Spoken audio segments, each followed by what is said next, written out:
We are the Gujarat Technological University. Since its inception over a decade ago, GTU has been empowering young and curating minds to realize their true potential. Over 4 lakh inspired students are enrolled with one of the premier academic universities in India. With more than 450 affiliated colleges in its fold operating across 5 zones of the state, GTU, the International Innovative University, your place to move forward.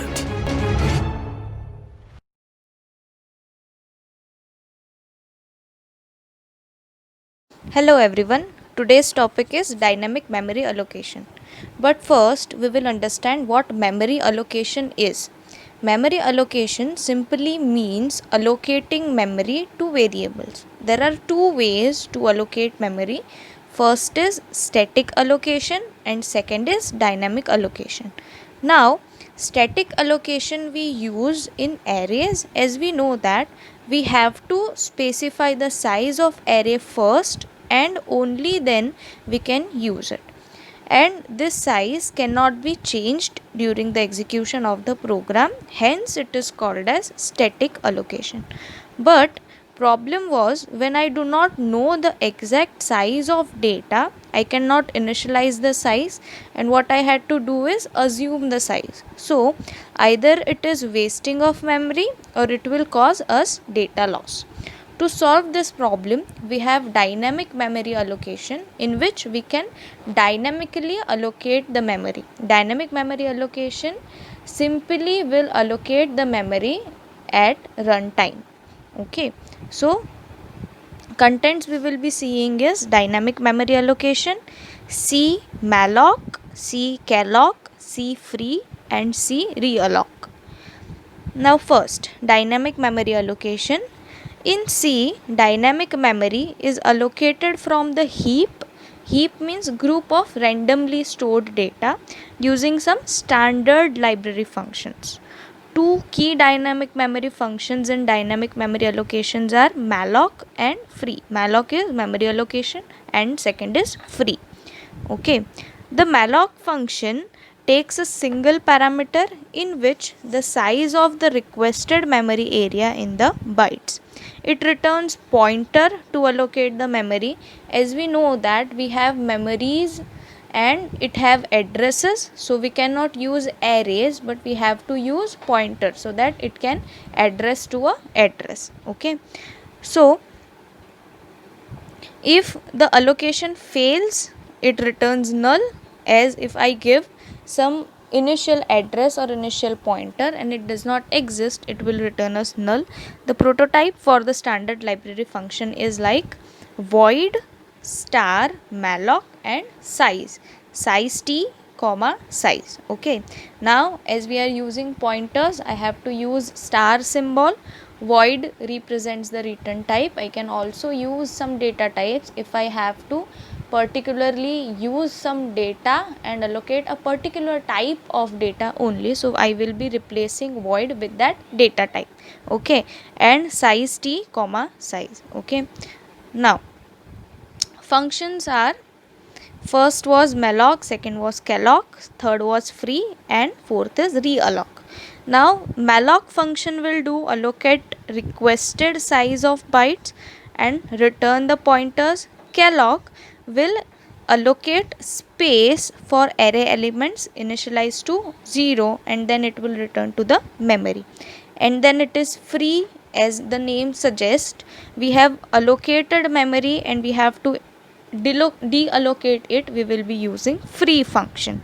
And then that is realloc. Realloc means if I have allocated some memory but I need to change, okay, the size I have mentioned, I have to change, either I have to increase it or decrease it, I will be using realloc. Okay, change the size of previously allocated space. First is malloc. The name malloc stands for memory allocation, M stands for memory and alloc stands for allocation, hence malloc memory allocation. The function malloc reserves a block of memory of specified size and return a pointer.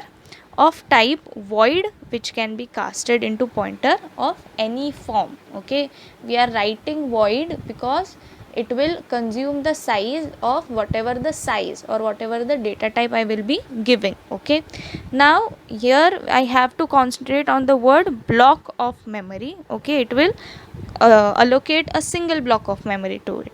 Okay, now syntax is ptr, it means pointer, is equals to cast type star malloc and byte size. Okay, ptr is pointer. Malloc function returns a pointer to an area of memory with size of byte size. Okay, if the space is insufficient, it will return us a null, it means nothing. Okay, example is ptr is equals to integer.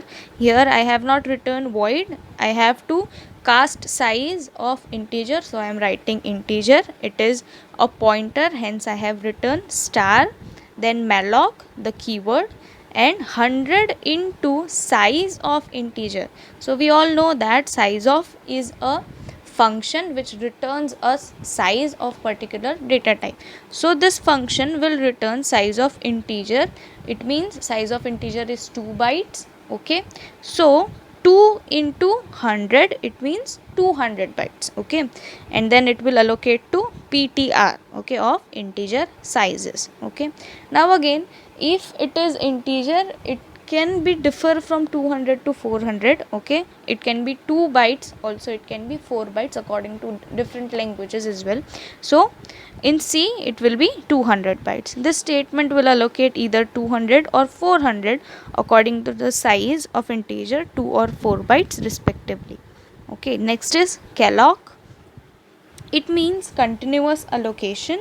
Okay, the only difference between malloc and calloc is malloc allocates single block of memory, as I have already mentioned, but in calloc it will allocate multiple blocks of memory. Okay, same size but multiple blocks. In memory allocation, malloc, it will only allocate a single block. In calloc it will allocate continuous memory. Okay, it will allocate an array. Syntax of calloc same, just we are replacing the word malloc with calloc. Okay, and we are writing n, we have to give a particular size of blocks, so it will be allocated. Previously we wrote 100 into, it multiplied the data, but here it will consume the blocks. Okay, for example, ptr is equals to float into calloc 25 comma size of float. Okay, so size of float will be is 4 bytes, so 4 bytes into 25. Okay, it will be 25 times. This statement allocate continuous space in memory for an array of 25 elements, each of size float. Okay, which is 4 bytes. Each 25 element will be allocated 4 bytes. Okay, this is calloc. Next is free. Okay, free will free the memory spaces. Dynamically allocated memory created with either calloc or malloc doesn't get free on its own, so we have to free it writing free function. Okay, you must explicitly use free function to release the space. Okay, syntax is free and pointer, as we already used pointer ptr, so whatever the variable we are using to store the size, we will be using that the same variable name to free it. This statement frees the space allocated in the memory pointed by pointer. Okay, next is realloc. If the previously allocated memory is insufficient or more than required, you can change the previously allocated memory size using realloc. Okay, and the syntax is ptr is equals to realloc comma ptr comma new size. Okay, the already given size which is already stored in ptr and comma new size. Okay, ptr is reallocated with size of a new size.